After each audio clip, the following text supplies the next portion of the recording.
எல்லோருக்கும் வணக்கம். நான் உங்கள் Jeni. Welcome to Jeni's world. இன்னைக்கு நம்ம கிறிஸ்மஸ் டைமில் முக்கியமாக நம்ம செய்கிற ஸ்நாக்ஸ் ஐட்டத்தில் கல்கல் எப்படி செய்யலாம் அப்படின்னு பார்க்கலாம். நம்ம வாங்க. கல்கல் செய்கிறதுக்கு நான் 6 டேபிள் ஸ்பூன் சீரொட்டி ரவா, அதாவது நம்ம ரொம்ப ஃபைனாக இருக்கிற ரவா நான் எடுத்துக்கிறேன். இந்த ரவா ரொம்ப சின்னதாக பொடியாக இருக்கும். சீரொட்டி ரவான்னு சொல்லுவாங்க. உங்களுக்கு பார்த்தா தெரியும். இந்த சீரொட்டி ரவா தான் நம்ம எடுத்திருக்கோம். 5லேருந்து 6 டேபிள் ஸ்பூன் நீங்கள் தேங்காய் பால் சேர்த்துக்கோங்க. இந்த தேங்காய் பால்லே தான் இந்த நம்ம சீரொட்டி ரவாவை ஊற வைக்க போகிறோம். கொஞ்சம் கொஞ்சமாக சேர்த்து கட்டி இல்லாமல் நீங்கள் மிக்ஸ் பண்ணி வச்சுக்கோங்க. ரொம்ப நிறைய சேர்க்காதீங்க. இது கரெக்டாக ஊறி நமக்கு ஈவனாக நிற்கணும். அந்த ஸ்டேஜில் நீங்கள் சேர்த்துக்கோங்க. இப்போ நான் 3 கப் மைதா மாவில் இன்றைக்கி கல்கல் செய்ய போகிறேன். அதனால் நான் 6 டேபிள் ஸ்பூன் ரவாவை ஊற வச்சுருக்கேன். ரவா ஊறிட்டுருக்கிற டைம்லேயே நம்ம சீனியை பவுடர் பண்ணி எடுத்துக்கிறோம். நான் 1/4 கப்பில் 3 கப் சீனி எடுத்துருக்கிறேன். ஏன்னா நான் 3 கப் மைதா மாவில் நான் இன்றைக்கி கல்கல் பண்ண போகிறேன். அதனால் 3/4 கப்பு சீனி எடுத்துருக்குறோம். 7 ஏலக்காவை நம்ம சீனியோட சேர்த்து அடித்து சேர்த்துக்க போகிறோம். ரவை நமக்கு நல்லா ஊறிடுச்சு. பவுடர் பண்ணி வச்சுருக்கிற சீனியை நான் சேர்த்துக்கிறேன். இதை நம்ம ஈவனாக மிக்ஸ் பண்ணிக்கலாம். சீனி சேர்ந்த உடனே நமக்கு தண்ணி விடும். ஏலக்காய் வாசம் ரொம்ப நல்லாயிருக்கும். சீனியோடு சேர்த்து நம்ம அடிச்சிருக்கிறதுனால ஏலக்காவும் நல்லா பொடியாயிரும். இதில் நம்ம இப்போது 3 கப் மைதா மாவு சேர்த்துக்க போகிறோம்.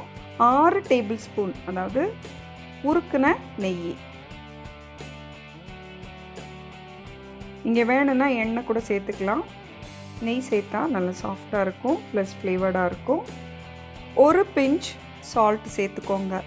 இதை நம்ம ஈவனாக மிக்ஸ் பண்ணி எடுத்துக்க போகிறோம். நெய்யோடு சேர்ந்து நம்ம ஃபஸ்ட்டு மிக்ஸ் பண்ணிக்கலாம். இந்த மாதிரி நமக்கு வந்திருக்கும். இதில் நம்ம இன்னும் கொஞ்சமாக தேங்காய் பால் சேர்த்துக்கலாம். இதில் ஒரு 3 டேபிள் ஸ்பூன் இல்லைன்னா 4 டேபிள் ஸ்பூன் போல் சேர்த்துக்கோங்க. நிறைய சேர்க்கணுன்னு அவசியம் இல்லை. கொஞ்சம் கொஞ்சமாக சேர்த்துக்கோங்க. வேணும்னா நீங்கள் சேர்த்துக்கலாம். தண்ணி இல்லாமல், அதாவது ரொம்ப தண்ணியாகவும் இருக்கக்கூடாது, ரொம்ப கட்டியாகவும் இருக்கக்கூடாது. அந்த மாதிரி இந்த மைதா மாவை நம்ம ரெடி பண்ணி வச்சுக்கலாம். இந்த கன்சிஸ்டன்சியில், அதாவது கொஞ்சம் நல்லா ஃபர்மாக இருக்கிற மாதிரி பார்த்துக்கோங்க. அரை மணி நேரம் இதை அப்படியே மூடி போட்டு விட்டுருங்க. அப்போ நல்லா மாவு செட் ஆயிரும். அரை மணி நேரம் ஆயிட்டு இப்போ நம்ம இதை சின்ன சின்ன உருண்டைகளாக நம்ம எடுக்க போகிறோம். ரோல்ஸ் மாதிரி பண்ண போகிறேன். ஸோ நான் ரொம்ப சின்ன உருண்டையாக ஃபஸ்ட்டு உருட்டி எடுத்துக்க போகிறேன். இதை எல்லாத்தையுமே நீங்கள் ஒரே சைஸான உருண்டையாக எடுத்துக்கோங்க. இந்த மாதிரி நம்ம சின்ன சின்ன பால்ஸாக எடுத்துக்கிறோம். ஒரு பாலை எடுத்து நீங்கள் ஃபோக்கில் பின் பாகத்தை திருப்பிட்டு இதில் இப்படி வச்சு நீங்கள் இப்படி ஒரு ப்ரெஸ் பண்ணிங்கன்னு சொன்னால் அது அப்படியே ஸ்ப்ரெட் ஆகும். இந்த மாதிரி ஃபுல் ஃபோக்கும் நீங்கள் ஸ்ப்ரெட் பண்ணிவிட்டு லைட்டாக ப்ரெஸ் பண்ணிங்கன்னு சொன்னால் அந்த இம்ப்ரெஷன் நமக்கு கிடைக்கும். இதை அப்படியே நீங்கள் ரோல் பண்ணிங்கன்னு சொன்னால் அந்த ஷேப் எக்ஸாக்டாக உங்களுக்கு வந்துடும். ஸோ இந்த மாதிரி நம்ம எல்லாத்தையும் பண்ணி எடுத்துக்க போகிறோம். இந்த மாதிரி நம்ம எல்லாத்தையும் உருட்டி எடுத்துக்கிட்டோம். இப்போ நான் பொரிச்சு எடுக்க போகிறேன். கல்கல் செய்கிறதுக்கு ஸ்டவ் ஆன் பண்ணிக்கலாம். இந்த மாதிரி எண்ணெயை நீங்கள் எடுத்துக்கோங்க. எண்ணெயை மிதமான சூட்டில் வச்சுக்கோங்க. அதிகமான சூடு வேண்டாம். இப்போ நம்ம பொரிச்சு எடுக்கலாம். இப்படி போடும்போது கரெக்டாக நமக்கு அது நல்லா பபிள்ஸாக வந்ததுன்னு சொன்னால் நம்முடைய எண்ணெய் மிதமான சூட்டில் இருக்கிறதா அர்த்தம். இந்த மாதிரி நீங்கள் பொரிச்செடுக்கணும். சுவையான கல்கல் ரெடி. இப்போ நம்ம கல்கல் எப்படி செய்யலாம் அப்படின்னு பார்த்தோம். ஆக்சுவலாக நீங்கள் மைதா மாவை ரெடி பண்ணும்போதே ரொம்ப தண்ணியாக ரெடி பண்ணிடாதீங்க. அதே மாதிரி ரொம்பவும் கட்டியாக ரெடி பண்ணாதீங்க. ஓரளவுக்கு மீடியமாக சாஃப்டாக இருக்கிற மாதிரி பார்த்துக்கோங்க.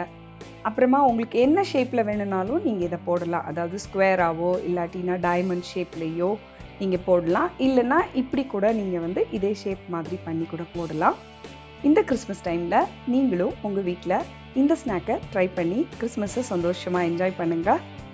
வீடியோ பிடிச்சிருந்தா சேனலை சப்ஸ்கிரைப் பண்ணுங்கள். இந்த வீடியோ பார்த்ததுக்கு ரொம்ப நன்றி. வணக்கம்.